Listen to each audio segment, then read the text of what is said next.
अच्छा, अच्छा। नहीं, सच में एक आर्टिस्ट के लिए बहुत बड़ी बात होती है कि अपने आप को इतनी बड़ी स्क्रीन पे देखना, और जब आप इतनी मेहनत करके आगे बढ़ते हो और फिर वहाँ तक पहुँचते हो ना, तो एक अलग टाइप का इमोशन रन करता है आपकी पूरी बॉडी पे। तो यस, बहुत अच्छा लगता है। एक्चुअली एक्सपीरियंस बहुत नया था, क्योंकि मेरी तो ये पहली फ़िल्म है, और जैसे डायरेक्शन भी सर ने हम लोगों को, और अलीगढ़ में शूट करना वो चैलेंजिंग था, क्योंकि कभी भी कोई भी फिल्म अलीगढ़ यूनिवर्सिटी के अंदर शूट नहीं हुई है। तो ना ही वहाँ के स्टूडेंट एक्वेंटेड थे शूटिंग लाइफ से, और ना ही हम एक्वेंटेड थे ऐसे माहौल के से कि जिनको पता ही नहीं कि शूटिंग का क्या रूल्स एंड रेगुलेशंस होते हैं। तो वो चैलेंजिंग था, बट बहुत मज़ा आया, सच में अलग एक्सपीरियंस।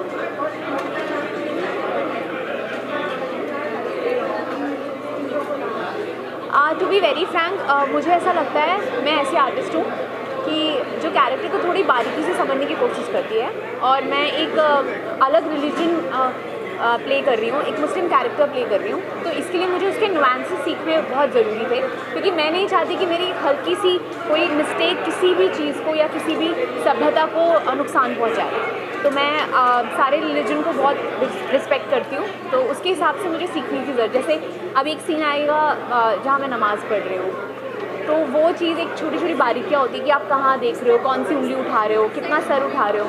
तो ये सब बहुत ज़रूरी होता है, क्योंकि आप अगर कोई किरदार निभा रहे हो तो आपको उस किरदार की बारीकियाँ, अगर कोई रिलीजन भी आप निभा रहे हो, जैसे आप हिंदू होते हैं, सिख जो होते हैं उनके एक अलग तौर तरीके होते हैं, मुस्लिम होते हैं उनके और तौर तरीके होते हैं। तो ये मेरे लिए बहुत चैलेंजिंग था, और मुझे बहुत मज़ा आया।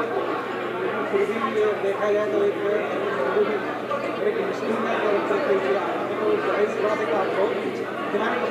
बहुत कुछ ध्यान रखा था, सच में, क्योंकि ये इतना सेंसिटिव टॉपिक हो जाता है ना कि आप किसी के विश्वास को आप ठेस नहीं पहुंचा सकते।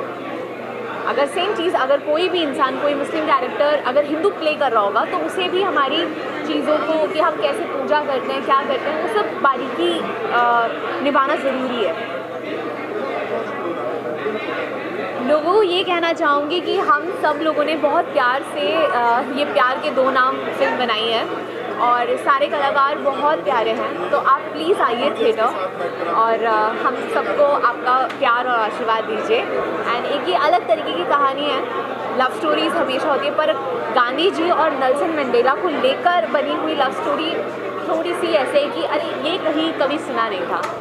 फिल्म को जिस तरीके से लिखा जाता है, फिल्म का जो विजन होता है, एक स्टोरी होती है, स्टोरी में कैरेक्टर्स होते हैं और हर कैरेक्टर की अपनी जर्नी होती है। अब जो कायरा सिंह कैरेक्टर है वो एक संभल करके एरिया से आती है, और जो आर्यन खन्ना है वो साउथ अफ्रीका से आता है।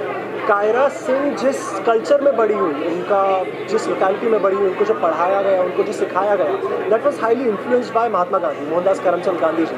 लेकिन आर्यन खन्ना जिस बैकड्रॉप से आया, वो साउथ अफ्रीका की उसकी अपब्रिंगिंग है। आई थिंक कहीं ना कहीं वो अपने कल्चर के साथ बहुत ही बंधा हुआ था। उसको वहाँ की एजुकेशन मिली, जहाँ पे as we are all aware Nelson Mandela ji का एक बहुत ही स्ट्रॉन्ग प्रोमिनेंट रोल रहा है। तो आई थिंक क्योंकि ये कैरेक्टर्स अपने अपने कल्चर से आ रहे हैं, देयरफॉर एक का नेल्सन मंडेला को रिप्रेजेंट करना और एक का महात्मा गांधी को रिप्रेजेंट करना just make sense to Aryan Kayra. अगर कोई कैरेक्टर होता जो उस बैकग्राउंड से आ रहा होता, देन डेफिनेटली मुझे लगता है कि स्टोरी में अम्बेडकर जी को ही लिया जाता। But I think that Gandhi ji and Nelson Mandela ji का कंपैरिजन भी बहुत एप्ट है।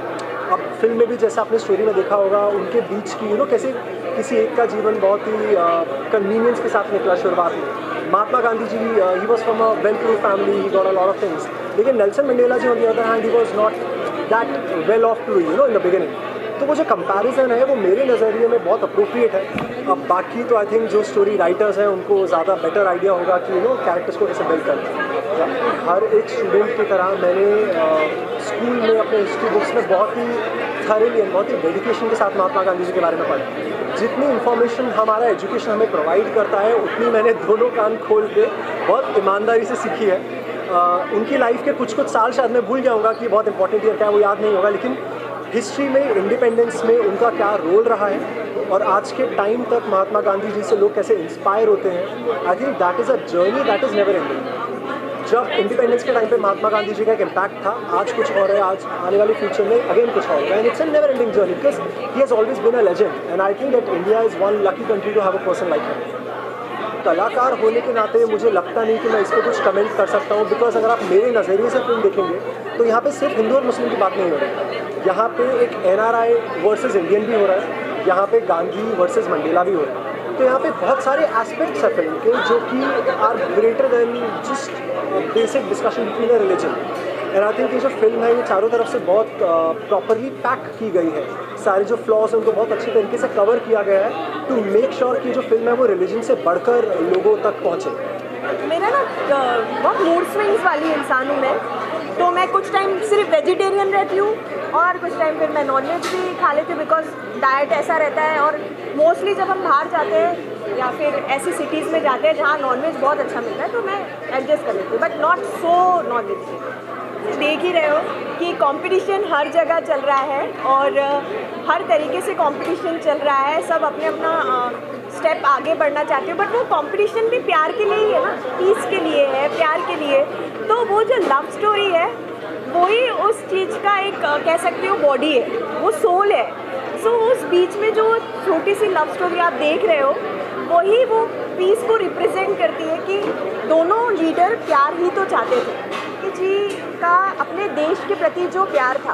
पहली बात तो ये फिल्म में दोनों के आदर्श बताए गए हैं कि दोनों के आदर्श है, बट वो उनका बिलीव प्यार से ही है, बट दोनों का प्यार करने का तरीका अलग है। तो जहाँ गांधी जी है वहाँ तो प्यार रहेगा ही, वहाँ पीस रहेगा ही। तो गांधी जी को पूरी तरीके से सम्मान देते हुए हमने ये भी कहा है कि वो भी अपने देश से जिस तरीके से डेडिकेट होकर प्यार करते थे, कायरा भी उतना ही डेडिकेट होकर किसी से प्यार करती है। लव जिहाद के बारे में नहीं लिखा है, उन्होंने कहा है कि धर्म कोई भी हो, प्यार हर धर्म करना जानता है, प्यार हर धर्म करने कहता है। तो इस फिल्म में आपने जैसे सायमा और कबीर का देखा होगा, तो वो दोनों एक अलग अलग धर्म से, बट उनका प्यार बहुत प्योर है। तो यहाँ पे लव जिहाद वाला कोई बात ही नहीं। लव जिहाद का मतलब है कि जहाँ प्यार प्योर नहीं हो, जहाँ पे किसी वजह से प्यार किया गया हो, यहाँ पे तो प्यार उनका रियल है, वो लोग एक दूसरे के लिए डेडिकेटेड है, तो वही दिखाया गया है। फिल्म हो या ज़िंदगी, क्लाइमैक्स जब तक अच्छा ना हो अगला जन्म कैसे अच्छा होगा। वैसे ही फिल्म का क्लाइमैक्स, जब ज़िंदगी का क्लाइमैक्स अच्छा होता है तो अगला जन्म अच्छा होता है, फिल्म का क्लाइमैक्स अच्छा होता है तो अगली फिल्म अच्छी होती है। तो कहानी अपने आप अपना क्लाइमैक्स बोलती है। नहीं, मुझे बहुत उम्मीद है क्योंकि कहानी और पूरी फिल्म जो है वो आम दर्शकों से जुड़ी हुई है। कुछ भी इस फिल्म के अंदर लार्जर देन लाइफ जैसी चीज़ नहीं है। और जो डे टू डे लाइफ है, उस डे टू डे लाइफ के दरमियान होने वाले जो इश्यूज़ हैं उन पे हमने बात की, और उनका नाम है मोहब्बत। मेरे पार्टनर है मिस्टर गोयल, हम लोग डिस्कशन कर रहे थे, उन्होंने किताब पढ़ी थी मंडेला जी पे, तो हमारा और उनका मंडेला और गांधी जी के ऊपर डिस्कशन शुरू हुआ और वो डिस्कशन फिर इस नतीजे में पहुंचा कि हम इस पर कहानी बनाते हैं। हमने एक कोशिश की और वो कोशिश अब आपके सामने है। अगली फिल्म बनाएंगे। हमारे पास बहुत हीरोज़ हैं, अब भारत है, हिंदुस्तान है, और हिंदुस्तान के पास न सिर्फ अकेले गांधी नहीं है, अकेले अम्बेडकर नहीं है, बहुत हीरोज़ हैं। कितने लोगों ने अपना हीरोइज्म लगाया है, तो हम भारत को यहाँ तक लाए और फिल्में बनाई।